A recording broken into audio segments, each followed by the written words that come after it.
नमस्कार साथियों।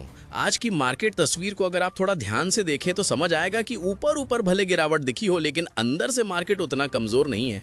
कल दिन के आखिर में इंडेक्स सिर्फ करीब 0.16% नीचे बंद हुआ, जो ये दिखाता है कि बिकवाली के बावजूद खरीदारी भी बनी हुई थी। इस गिरावट की बड़ी वजह कुछ बैंकिंग और चुनिंदा कंपनियों के कमजोर Q4 रिजल्ट्स रहे, लेकिन अच्छी बात यह है कि ये गिरावट पूरे मार्केट में नहीं फैली, यानी सेलिंग लिमिटेड रही और पैनिक जैसा माहौल बिल्कुल नहीं बना।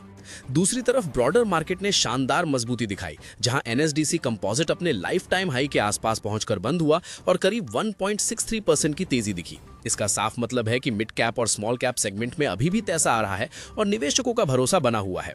ग्लोबल संकेत भी काफी हद तक पॉजिटिव दिखे, क्योंकि गिफ्ट निफ्टी 24,000 के ऊपर 24,134 के आसपास बंद हुआ, जो लगभग 180 पॉइंट की बढ़त दिखाता है। ये सीधा इशारा है कि सोमवार को बाजार गैप अप या मजबूत शुरुआत के साथ खुल सकता है।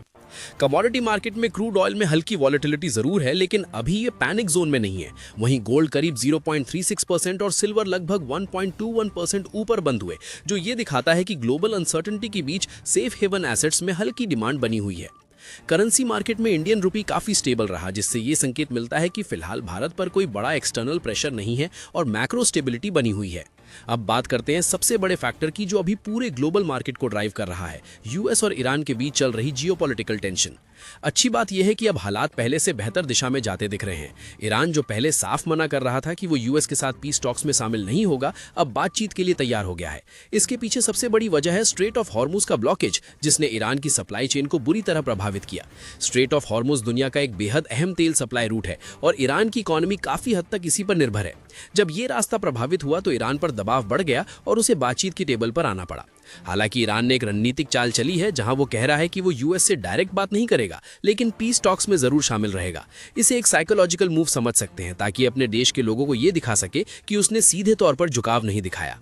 दूसरी तरफ यूएस की तरफ से भी संकेत मिले हैं कि ईरान एक ऐसा प्रस्ताव ला सकता है जो यूएस की मांगों को सेटिस्फाई करे। हालांकि इस तरह के बयानों में पूरी सच्चाई कितनी है ये कहना मुश्किल है, लेकिन ओवरऑल डायरेक्शन पॉजिटिव लग रही है। एक और बड़ा संकेत ये मिला कि ईरान ने करीब 2 महीने बाद अपने कमर्शियल फ्लाइट्स फिर से शुरू कर दिए हैं। ये एक स्ट्रॉन्ग इंडिकेशन है कि हालात धीरे धीरे नॉर्मल होने की ओर बढ़ रहे हैं और कॉन्फ्लिक्ट कम होने की उम्मीद बढ़ रही है।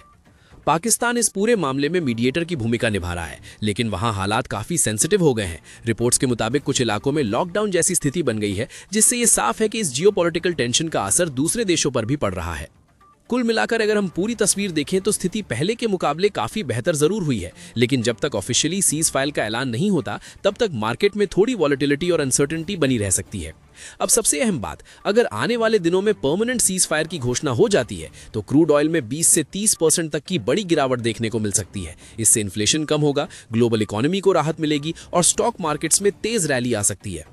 अमेरिकी बाजारों ने हफ्ते का अंत काफी मजबूती के साथ किया, जहां S&P 500 करीब 0.8% चढ़कर 7,165 के आसपास रिकॉर्ड हाई पर बंद हुआ और नैस्डैक कंपोजिट लगभग 1.6% उछलकर 24,837 तक पहुंच गया।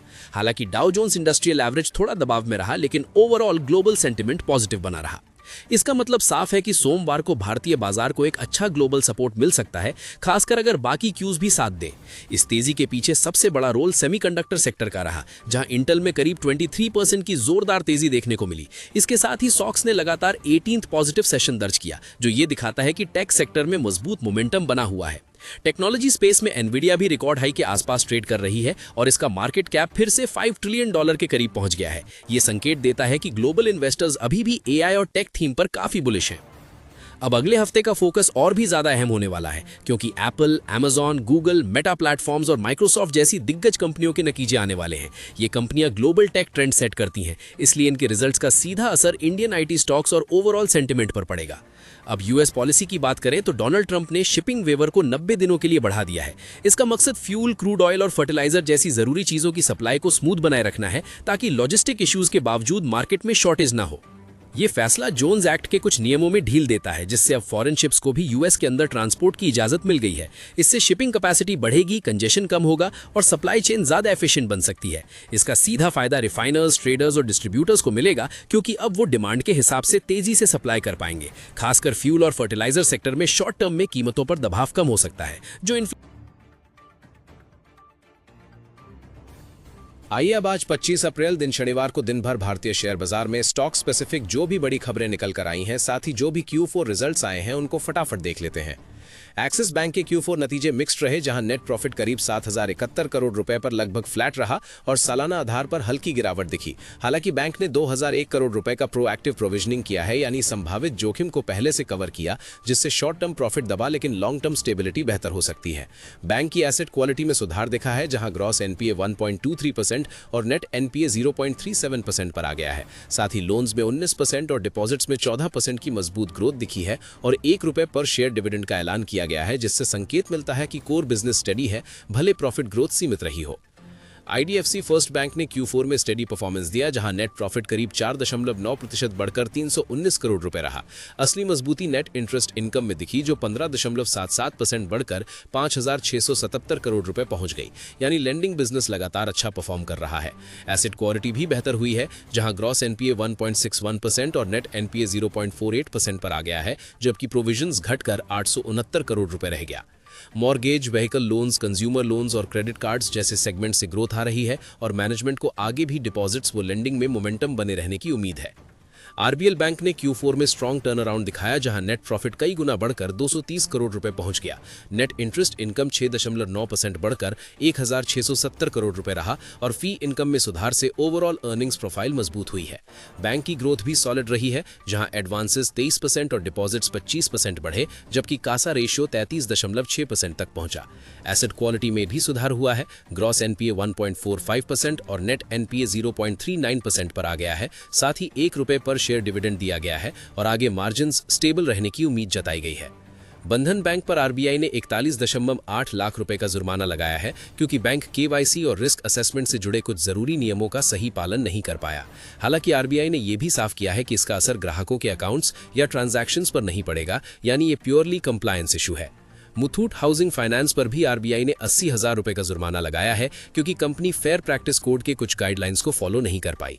ये दिखाता है कि रेगुलेटर अब सिर्फ बड़े बैंकों ही नहीं, बल्कि एनबीएफसी और हाउसिंग फाइनेंस कंपनियों पर भी बराबर सख्ती से नजर रख रहा है, जिससे पूरे फाइनेंशियल सिस्टम में डिसिप्लिन बना रहे। सरकार आईडीबीआई बैंक के डिसइन्वेस्टमेंट को लेकर पूरी तरह कमिटेड है और इस प्रोसेस के जरिए करीब 30,000 करोड़ रुपए जुटाने का लक्ष्य रखा गया है। इसे सिर्फ पैसा जुटाने के नजरिए से नहीं, बल्कि बैंकिंग सेक्टर में एक बड़े स्ट्रक्चरल रिफॉर्म के रूप में देखा जा रहा है, जहां प्राइवेट पार्टिसिपेशन बढ़ने से एफिशिएंसी, गवर्नेंस और डिसीजन मेकिंग में तेजी आ सकती है।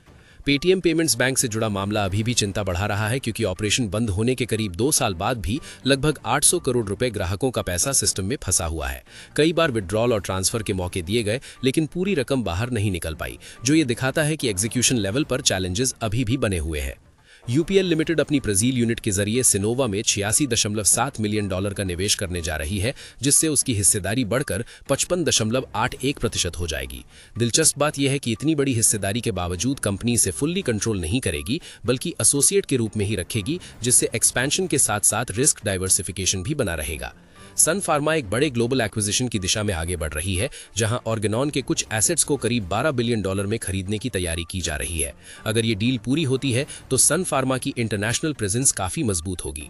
मनापुरम फाइनेंस के मामले में regulator securities and exchange board of India ने सख्ती दिखाते हुए एमडी वीपी नंद कुमार को प्लेज्ड शेयर्स की जानकारी समय पर डिस्क्लोज न करने के लिए वार्निंग दी है। ये मामला भले पुराना हो, लेकिन इससे साफ है कि अब डिस्क्लोजर नॉर्म्स को लेकर रेगुलेटर्स जीरो टॉलरेंस की नीति पर काम कर रहे हैं। पाइन लैब्स ने शॉपफ्लो को एक्वायर किया है, ताकि अपने पेमेंट सिस्टम को स्ट्रॉन्ग कस्टमर एक्सपीरियंस टूल्स के साथ जोड़कर एक यूनिफाइड कॉमर्स प्लेटफॉर्म बनाया जा सके। इससे मर्चेंट्स को स्मूथ चेकआउट, बेहतर यूजर एक्सपीरियंस और हायर। इसी बीच अमेरिका ने चीन की हेंगली पेट्रोकेमिकल समेत करीब 40 शिपिंग कंपनियों पर सैंक्शंस लगाए हैं, जिनका मकसद ईरान के ऑयल एक्सपोर्ट को रोकना है। इससे ग्लोबल ऑयल सप्लाई चेन पर दबाव बढ़ सकता है और क्रूड ऑयल में वॉलेटिलिटी बनी रह सकती है। अमेरिका ने यह भी साफ कर दिया है कि जो भी देश या कंपनी ईरान से ऑयल खरीदेगी, उस पर सेकेंडरी सैंक्शंस लग सकते हैं। इसका असर ग्लोबल ट्रेड फ्लोज पर पड़ेगा और इन्वेस्टर्स को थोड़ा कॉशियस बना सकता है। अब यूएस इकोनॉमी से जुड़ा एक अहम संकेत भी सामने आया है, जहां यूनिवर्सिटी ऑफ मिशिगन का कंज्यूमर सेंटिमेंट इंडेक्स गिरकर 49.8 पर आ गया है। यह स्तर 2008 फाइनेंशियल क्राइसिस और कोविड जैसे समय से भी नीचे है, जो ये दिखाता है कि यूएस कंज्यूमर्स का कॉन्फिडेंस कमजोर हो रहा है। वहीं मिडल ईस्ट से एक हल्की राहत की खबर भी आई है, जहां डोनाल्ड ट्रंप ने इजरायल और लेबनान के बीच सीज फायर को 3 हफ्तों के लिए बढ़ा दिया है। दोनों देशों के नेता वॉशिंगटन में बातचीत करेंगे, जिससे रीजन में थोड़ी स्टेबिलिटी आने की उम्मीद है और ग्लोबल सेंटिमेंट को थोड़ा सपोर्ट मिल सकता है। अमेरिका का सेंट्रल बैंक फेडरल रिजर्व 28 से 29 अप्रैल को अपनी अगली पॉलिसी मीटिंग करने वाला है, जहां इन्फ्लेशन, ग्रोथ और एम्प्लॉयमेंट जैसे अहम आंकड़ों को देखकर इंटरेस्ट रेट्स पर फैसला लिया जाएगा। अभी तक 2026 में फेड ने रेट्स में कोई बदलाव नहीं किया है और पिछली मार्च मीटिंग में भी रेट 3.5% से 3.75% के दायरे में स्थिर रखा गया था। इस मीटिंग पर इसलिए खास नजर है क्योंकि मार्केट ये समझने की कोशिश कर रहा है कि क्या इस साल फिर से रेट कट्स शुरू हो सकते हैं। अगर फेड नरमी दिखाता है तो ग्लोबल मार्केट्स में लिक्विडिटी बढ़ेगी और इंडिया जैसे इमर्जिंग मार्केट्स में FII फ्लोज वापस आ सकते हैं, लेकिन अगर सख्ती जारी रहती है तो प्रेशर बना रह सकता है। फेड के फैसलों का असर सिर्फ US तक सीमित नहीं रहता, बल्कि ग्लोबल लेवल पर borrowing cost, loan interest, credit card rates और इन्वेस्टमेंट रिटर्न्स सब पर पड़ता है। मीटिंग के बाद जेरोम पावेल की कमेंट्री और पॉलिसी आउटलुक से ये समझ आता है कि आने वाले महीनों में इकोनॉमी और मार्केट्स किस दिशा में जा सकते हैं। इसलिए ये इवेंट इन्वेस्टर्स के लिए बेहद अहम रहने वाला है। अगली खबर, सेबी अब नियमों को आसान बनाने की दिशा में बड़ा कदम उठा रहा है। चेयरमैन तुहिन कांता पांडे ने साफ कहा है कि focus ease of doing business पर रहेगा, यानी निवेशकों, कंपनियों और ब्रोकर सभी के लिए मार्केट को ज्यादा सरल और एफिशिएंट बनाया जाएगा। इसके साथ ही सेबी टेक्नोलॉजी पर बड़ा निवेश करने जा रहा है ताकि सुपरविजन और मॉनिटरिंग ज्यादा मजबूत हो सके। डेटा एनालिटिक्स और डिजिटल टूल्स के जरिए मार्केट को ज्यादा ट्रांसपेरेंट और सुरक्षित बनाया जाएगा, जिससे फ्रॉड और रिस्क को जल्दी पकड़ा जा सके और इन्वेस्टर्स का भरोसा और बढ़े। एक अहम बात यह भी है कि भारतीय बाजार की मजबूती लगातार बनी हुई है, जहां 5,900 से ज्यादा लिस्टेड कंपनियां और करीब 14 करोड़ इन्वेस्टर्स जुड़ चुके हैं। निर्मला सीतारमन की मौजूदगी में यह भी बताया गया कि आगे का लक्ष्य इनोवेशन, इन्वेस्टर प्रोटेक्शन और ग्रोथ के बीच बैलेंस बनाना है। अब इस वीडियो का फोकस कुछ खास स्टॉक्स पर है जिन्हें अलग अलग ब्रोकरेज फर्म्स ने पिक किया है। यहाँ ध्यान रखने वाली बात यह है कि ये कोई डायरेक्ट रिकमेंडेशन नहीं है, बल्कि मार्केट में चल रही जानकारी है, जिसे समझकर और खुद एनालिसिस करके ही कोई फैसला लेना चाहिए। डिलीवरी को मोतीलाल ओसवाल फाइनेंशियल सर्विसेज ने बाय रेटिंग के साथ करीब 570 रुपए का टारगेट दिया है, जो लगभग 27% अपसाइड दिखाता है। शेयर अभी 450 रुपए के आसपास है और पिछले कुछ समय में रिकवरी जरूर आई है, लेकिन लिस्टिंग के बाद से बहुत बड़ा रिटर्न नहीं दिया। हालांकि फंडामेंटल्स धीरे धीरे मजबूत हो रहे हैं। PNB हाउसिंग फाइनेंस को JM फाइनेंस ने 1150 रुपए टारगेट के साथ पिक किया है, जो करीब 17% अपसाइड दिखाता है। NBFC सेक्टर में हाल ही में रिकवरी आई है और इस स्टॉक ने भी पिछले एक महीने में अच्छी तेजी दिखाई है, जिससे सेक्टोरल मोमेंटम का फायदा मिल सकता है। रैडिको खैतान को मोतीलाल ओसवाल ने करीब 3,850 रुपए टारगेट के साथ पिक किया है, जहां लगभग 20% अपसाइड बताया गया है। स्टॉक ने हाल ही में अच्छी रिकवरी की है और प्री टेंशन लेवल्स के करीब पहुंच चुका है। साथ ही कंपनी की ग्रोथ भी स्टेडी बनी हुई है। महिंद्रा एंड महिंद्रा को नोमोरा होल्डिंग्स ने स्ट्रॉन्ग बाय के साथ करीब 4,662 रुपए टारगेट दिया है, जो लगभग 40% प्लस अपसाइड दिखाता है। स्टॉक में पहले गिरावट आई थी, लेकिन अब रिकवरी शुरू हो चुकी है और आने वाले रिजल्ट्स इस मोमेंटम को और क्लियर कर सकते हैं। सनटेक रियल्टी को मोतीलाल ओसवाल ने करीब 530 रुपए टारगेट के साथ पिक किया है, जहां करीब 45% प्लस अपसाइड बताया गया है। रियल एस्टेट सेक्टर में धीरे धीरे डिमांड लौट रही है और स्टॉक भी रिकवरी फेज में है। ग्रोव को जेफरीज ने 225 रुपए टारगेट के साथ अपग्रेड किया है। कैपिटल मार्केट थीम में तेजी के चलते इस सेगमेंट की कंपनियों ने शानदार परफॉर्मेंस दी है और स्ट्रॉन्ग अर्निंग्स ग्रोथ देखने को मिली है। नेस्ले इंडिया को नोमोरा होल्डिंग्स ने करीब 1600 रुपए टारगेट के साथ पिक किया है। FMCG सेक्टर भले स्लो मूविंग होता है, लेकिन स्टेबिलिटी और डिफेंसिव नेचर के कारण अनसर्टेनिटी के समय इसमें इंटरेस्ट बढ़ जाता है। Hyundai मोटर इंडिया को बाय रेटिंग के साथ करीब 2,698 रुपए टारगेट दिया गया है। ऑटो सेक्टर पर ऑयल प्राइसेस का असर पड़ता है, इसलिए हाल में गिरावट दिखी, लेकिन लॉन्ग टर्म आउटलुक अभी भी स्टेबल माना जा रहा है। सायन DLM को मोतीलाल ओसवाल ने करीब 470 रुपए टारगेट के साथ पिक किया है, जहां करीब 30% अपसाइड बताया गया है। इलेक्ट्रॉनिक्स मैन्युफैक्चरिंग और डिफेंस सप्लाई चेन में डिमांड बढ़ने से इस सेगमेंट में ग्रोथ की संभावना बनी हुई है। सत्या इंडस्ट्रीज को एक ब्रोकर ने करीब 54 रुपए टारगेट के साथ पिक किया है। ये मिड कैप स्पेस का स्टॉक है, जिसमें रिकवरी की गुंजाइश अभी बाकी है और रिस्क रिवॉर्ड बैलेंस्ड माना जा रहा है। शॉर्ट टर्म ट्रेडिंग आइडियाज में Jio finance services, Indian bank, Laurus labs, Bharat dynamics और नेशनल एल्यूमिनियम कंपनी जैसे स्टॉक्स पर भी नजर रखने की सलाह दी गई है, जहां अलग अलग टारगेट्स और शॉर्ट टर्म अपॉर्चुनिटीज